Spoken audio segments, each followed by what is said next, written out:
டிட்வா புயல் வட தமிழகத்தை நெருங்கும் போது வலுவிழந்து ஆழ்ந்த காற்றழுத்த தாழ்வு மண்டலமாக நெருங்கும் என இந்திய வானிலை ஆய்வு மையம் தெரிவித்துள்ளது.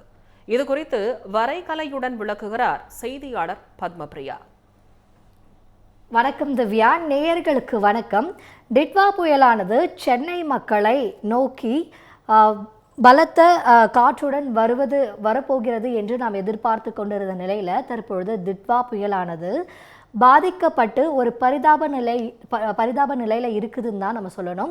ஆனால் இன்று இரவு சென்னையை நெருங்கும் பொழுது மறுபடியும் கதையில் ட்விஸ்டாக சென்னைக்கு மழையை கொடுக்க வாய்ப்பு இருப்பதாகவும் வானிலை ஆய்வாளர்கள் தெரிவிக்கின்றனர். கிட்டத்தட்ட ஒரு படத்தை பார்க்குற மாதிரி தான்.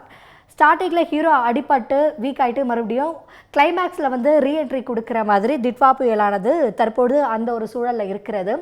இது எப்படி இன்றைக்கு மழைப்பொழிவு எப்படி இருக்க போகிறது என்பதை நாம் இந்த வரைகலையில் பார்க்கலாம். முதல்ல டிட்வா புயலானது டெல்டாவிற்கு வடகிழக்கு திசையில் இருக்கிறது. இது எதனால் இது பலவீனம் அடைந்து விட்டது என்பதை நாம் முதலில் பார்க்கலாம். டிட்வா புயலானது டெல்டாவிற்கு தற்பொழுது வடகிழக்கு திசையில் இருக்கிறது.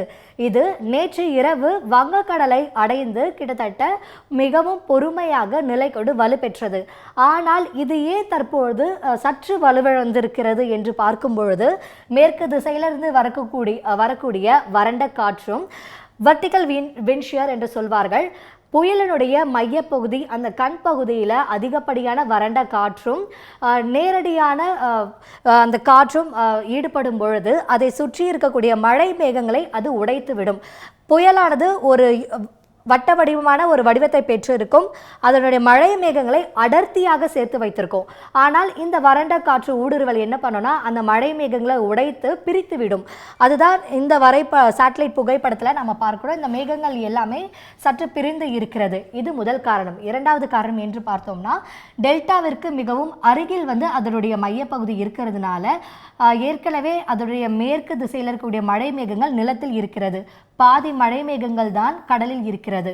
அதனால பாதி கடல்லையும் பாதி நிலத்திலையும் கிட்டத்தட்ட பைபாஸ் ரைடர் மாதிரி கடல் ஈசிஆர்லாம் செல்வோம் இல்லையா, அந்த மாதிரி இந்த புயல் நகரப்போறதுனால இது சற்று வலுவிழந்து இருக்கிறது.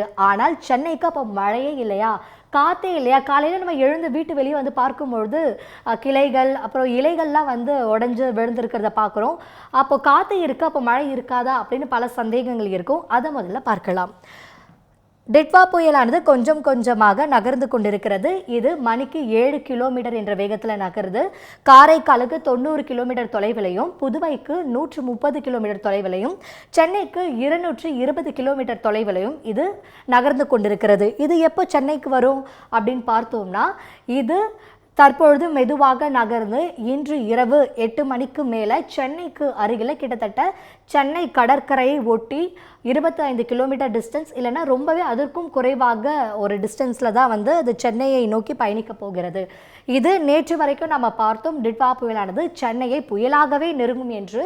ஆனால் தற்போதைய சூழலில் அது புதுவைக்கு அருகில் வரும்பொழுது டீப் டிப்ரெஷனாக, அதாவது ஆழ்ந்த காற்றழுத்த தாழ்வு மண்டலமாக வலுவிழக்கும் என்று வானிலை மையம் தற்போது தெரிவித்துள்ளது.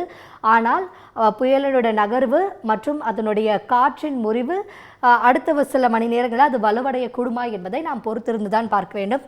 தற்போதைய சூழலில் புயலானது ஆழ்ந்த காற்றழுத்த தாழ்வு மண்டலமாக சென்னையை நெருங்கும். சென்னையில் கரையை கடக்காமல் அது நெல்லூருக்கு செல்வதாக தற்பொழுது தெரிவிக்கப்பட்டுள்ளது.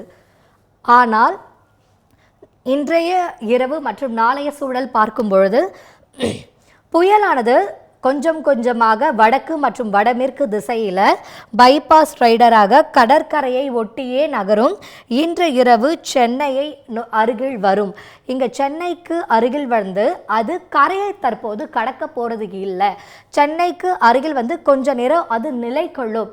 ஏனென்றால் மேற்கத்திய தாழ்நிலை என்று சொல்லக்கூடிய அந்த லோ ப்ரெஷர் ஏரியா சென்னை கிட்ட டிட்வா புயலை சந்திக்க போகிறது. அப்படி சந்திக்கும் பொழுது ஏற்கனவே டெல்டாவிற்கு அருகில் வறண்ட காற்று ஊடுருவல் காரணமாக அது வீக் அடைந்து விட்டது இல்லையா. ஆனால் அந்த இழந்த சக்தியை மீண்டும் இங்கு பெறும் என்று வானிலை ஆய்வாளர்கள் தெரிவிக்கின்றனர். வறண்ட காற்று அகன்று சென்னைக்கு அருகில் மீண்டும் மழை மேகங்களை உருவாக்கி சென்னையில் கனமழையை இன்று இரவும் நாளை காலையும் கொடுக்க வாய்ப்பிருப்பதாக வானிலை ஆய்வாளர்கள் தெரிவிக்கின்றனர். அதனால் மக்கள் மழை இல்லை என்று நினைத்து விட வேண்டாம். தற்போதைய சூழலில் விட்டு விட்டு மிதமான மழை மற்றும் காற்றானது இருக்கிறது.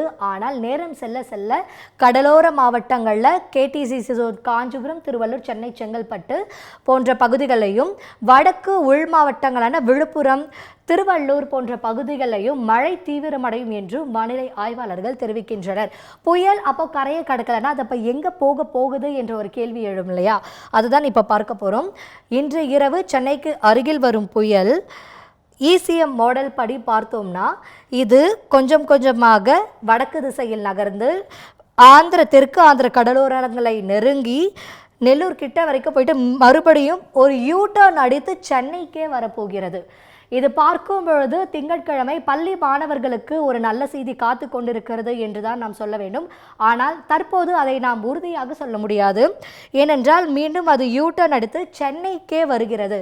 அப்படி வரும் பட்சத்தில் அந்த லோ ப்ரெஷர் ஏரியாவுடைய அந்த இன்டென்சிட்டியானது வீக்கான மட்டும்தான் மழை மேகங்கள் உருவாவதை தடுக்க முடியும். ஆனால் அது சுழன்று கொண்டே இருப்பதால் மழை மேகங்களை அது உருவாக்கி வடகடலோர மாவட்டங்களில் மழையை கொடுத்து கொண்டே இருக்கும். அப்படி இருக்கும் பட்சத்தில் இந்த மழை பொழிவானது டிசம்பர் 1ஆம் தேதியிலிருந்து டிசம்பர் 4ஆம் தேதி வரை நீடிக்க வாய்ப்பிருக்கிறது. குறிப்பாக டிசம்பர் 1ஆம் தேதியும் கடலோர மாவட்டங்களில், குறிப்பாக வடகடலோர மாவட்டங்களான கேடிசிசி ஜோனில் மழை தீவிரமாக இருக்கும் என்று நாம் எதிர்பார்க்கலாம். இது கொஞ்சம் கொஞ்சமாக யூட்டன் அடித்து பிறகு அது கடலிலேயே கரைந்து போவதாக நமக்கு தற்பொழுது இந்த ஃபோர்காஸ்ட் மாடலானது காட்டுகிறது. ஆக மொத்தம் டிட்வா புயலானது வலுவிழந்து சென்னை அருகில் வந்தாலும் அது சென்னைக்கு அருகில் நிலை கொண்டு மறுபடியும் யூட்டன் அடித்துக்கொண்டு சென்னைக்கு டிசம்பர் 1ஆம் தேதி வருவதால் மழை பொழிவானது குறைய வாய்ப்பில்லை. மழை பொழிவானது கனமழையாகவோ அவ்வப்போது அதிக கனமழை, மிக கனமழையாகவும் சென்னை பகுதியில் நிலவும். குறிப்பாக தற்பொழுது காலையிலிருந்தே சென்னை மற்றும் கடலோர மாவட்டங்களில் தரைக்காற்றானதும் அவ்வப்போது வீசிக்கொண்டிருக்குது. மணிக்கு 30 to 50 கிலோமீட்டர் வேகத்தில் தரைக்காற்று வீசக்கூடும். இப்போ வார்னிங் அப்படின்னு பார்த்தோம்னா இன்று விடுமுறை நாள். மக்கள் புயல் எப்படி இருக்கிறது என்று கடற்கரைக்கு சென்று பார்ப்பார்கள். ஆனால் கடலும் கொந்தளிப்பாக இருக்கிறது. தரைக்காற்றும் அதிகமாக வீசுவதால் விபத்தும் அசம்பாவிதமும் ஏற்பட வாய்ப்பு இருக்கிறது. அதனால் உயரமான இடங்களுக்கு சென்று புயலை வீடியோ எடுப்பதோ செல்ஃபி எடுப்பதோ தவிர்ப்பது நல்லது. மரங்களுக்கு கீழ் நிற்பதோ மற்றும் நீர்நிலைகளுக்கு அருகில் இருப்பதையோ மக்கள் தவிர்ப்பது நல்லது. இதுதான் நமக்கு டிட்வா புயல் குறித்து தற்போது கிடைத்திருக்கக்கூடிய வானிலை நிலவரம். திவ்யா, இனி நீங்கள் தொடரலாம். பத்மபிரியா, பள்ளி மாணவர்களுக்கு நல்ல செய்தி காத்திருப்பதாக சொல்லியிருக்கீங்க. டிட்வா புயல் தொடர்பான கூடுதல் விவரங்களை பதிவு செய்ததற்கு நன்றி Padmapriya. 13 years of trust, a revolution of gratitude, 100% assured appreciation. With gratitude, G Square oda 13th year anniversary offer plot villa apartment எது புக் பண்ணாலும் 25 வருஷத்துக்கு பவர் இருக்கும். ஆனா EB bill இருக்காது. Up to 5 kilowatt solar panels with no additional cost ஓட கிடைக்கும். Zero EB revolution. To book, call 8939710009.